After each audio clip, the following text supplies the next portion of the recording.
अस्सलाम वालेकुम, my name is Rifat Naaz. Welcome to my channel IT tech by Rifat Naaz. आज का हमारा टॉपिक है database management system introduction. Video शुरू करने से पहले आप लोगों से रिक्वेस्ट है, चैनल को सब्सक्राइब कर दें और बेल आइकन पे क्लिक कर दें ताकि आपको न्यू आने वाली वीडियोस की नोटिफिकेशन टाइम पे मिल सके।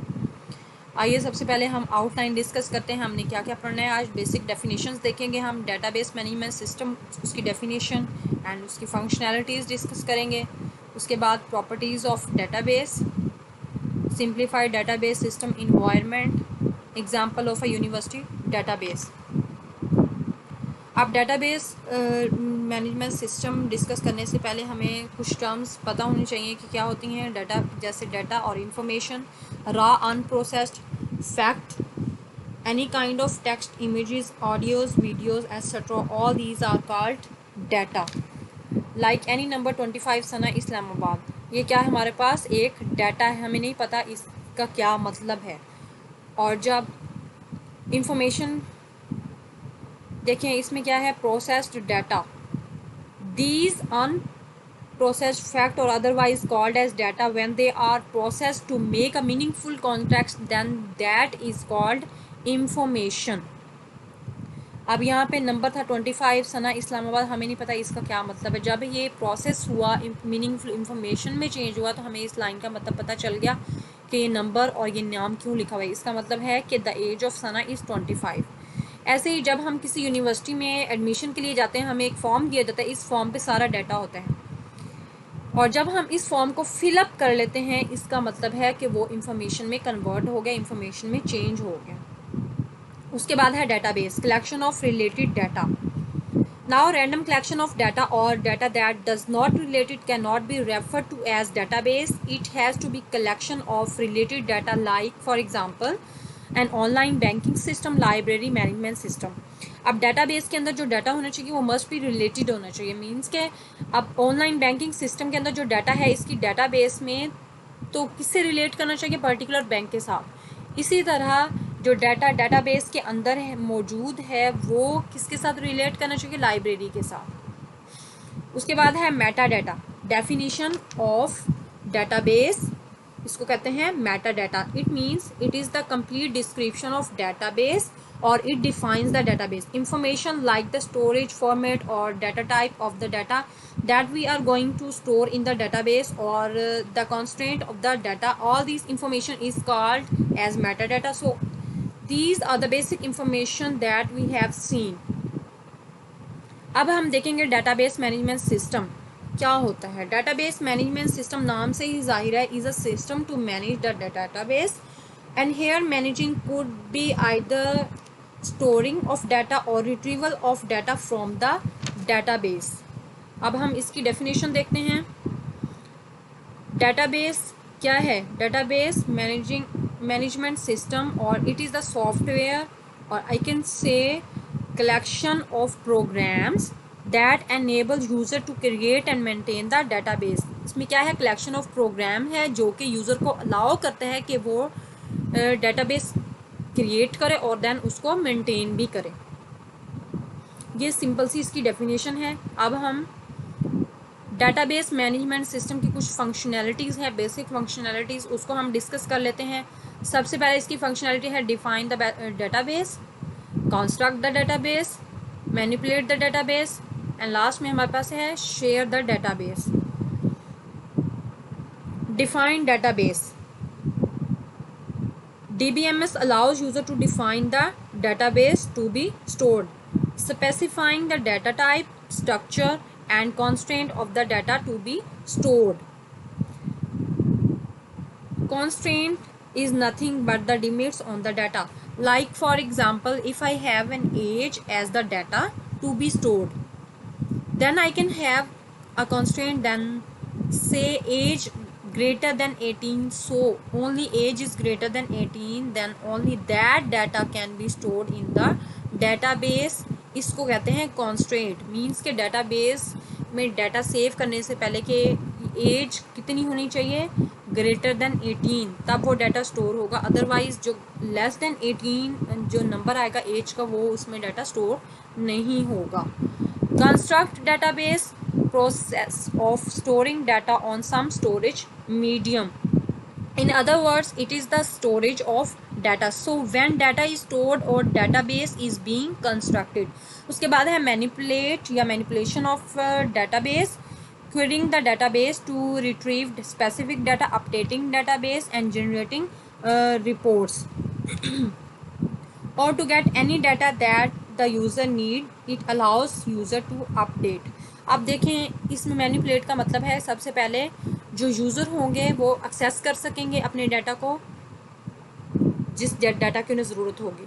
उसके बाद डाटा में कोई भी चेंजिंग वगैरह करनी होगी तो वो इजीली चेंज कर सकेंगे, उसके बाद रिपोर्ट जनरेट कर सकेंगे। Shares database allows multiple user and programmers या programs to access database concurrently or simultaneously, or in other words I can say many users can access or share the same database at the same time in efficient manner. So these are the main functionalities that DBMS provides. The other functions provided by DBMS are protection of database from unauthorized access or from hardware or software failure, and also maintenance of the database for a long period of time. So that is with the functionalities of DBMS. Properties of database.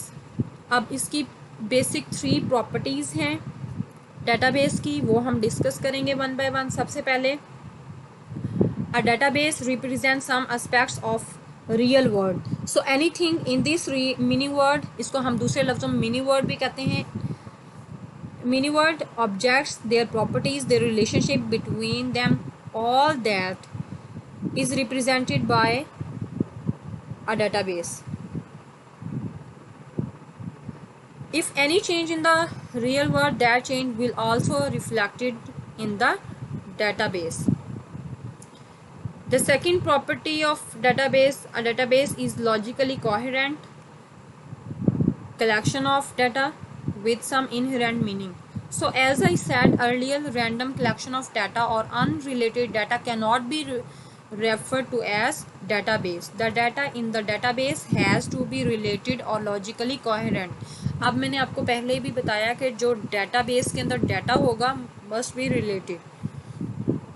एक department for example अगर हम database create कर रहे हैं एक university, तो इसका मतलब है उस डाटाबेस के अंदर जो डाटा होगा वो रिलेट करना चाहिए यूनिवर्सिटी के साथ, पर्टिकुलर यूनिवर्सिटी के साथ, वो डिफरेंट नहीं होना चाहिए।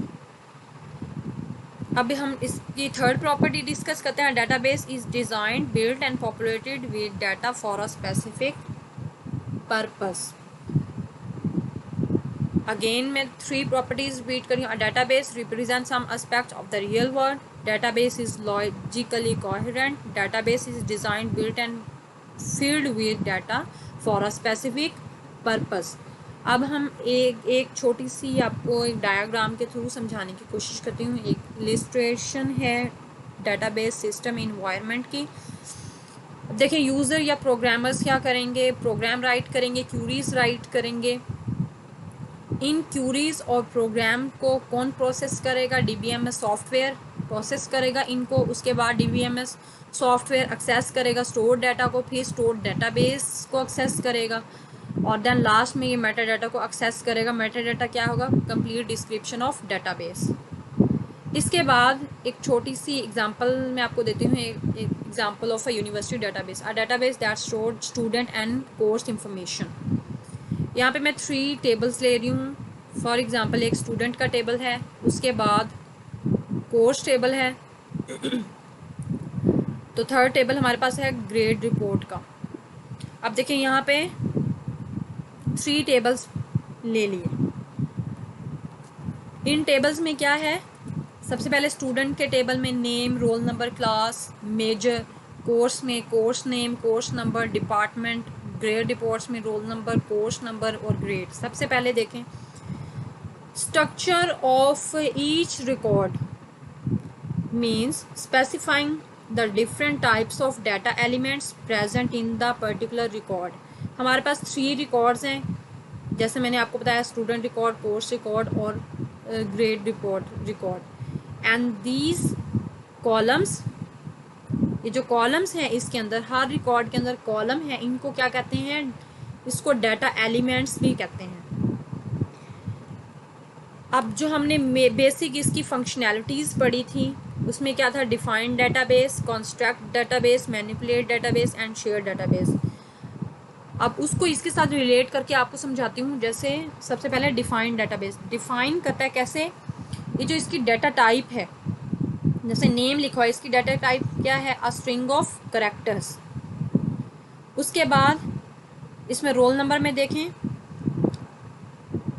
For data element roll number, data type should be N integer. और इसके बाद कॉन्स्टेंट क्या है कि जो नेम वाला कॉलम है ये एम्प्टी नहीं होना चाहिए। उसके बाद कंस्ट्रक्ट डाटाबेस में जब एक दफ़ा डाटा स्टोर हो गया इसका मतलब आपने डाटाबेस कंस्ट्रक्ट कर ली। उसके बाद मैनिपुलेट में क्या है, एक दफ़ा आपने डाटाबेस क्रिएट कर ली, उसको आप स्पेसिफिक डाटा को एक्सेस कर सकते हैं, उसमें चेंजिंग वगैरह कर सकते हैं और अपनी रिपोर्ट्स बना सकते हैं। लास्ट में शेयर ऑफ डाटाबेस था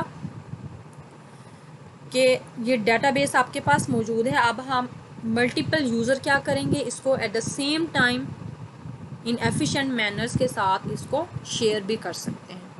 तो ये था हमारा आज का लेक्चर। उम्मीद है आप लोगों को समझ आ गई होगी। अगर आपको वीडियो अच्छी लगी हो तो मेरे चैनल को सब्सक्राइब करें, बेल आइकन पे क्लिक करें, इस वीडियो को लाइक करें, शेयर करें और मेरे चैनल को सब्सक्राइब करें। मिलते हैं नेक्स्ट वीडियो में। ओके, अल्लाह हाफिज़।